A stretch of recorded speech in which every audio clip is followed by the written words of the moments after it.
Kèo sạp chó Pitbull các bạn ơi, ngày hôm nay chúng ta cùng nhau ăn thử nó nhá.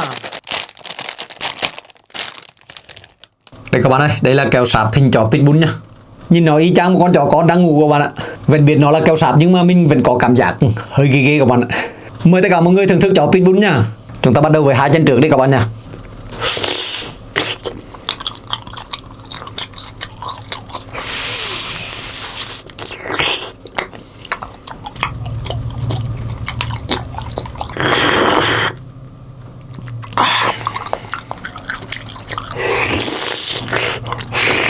Ở phía trong rất là nhiều nhân mứt trái cây luôn các bạn nhé.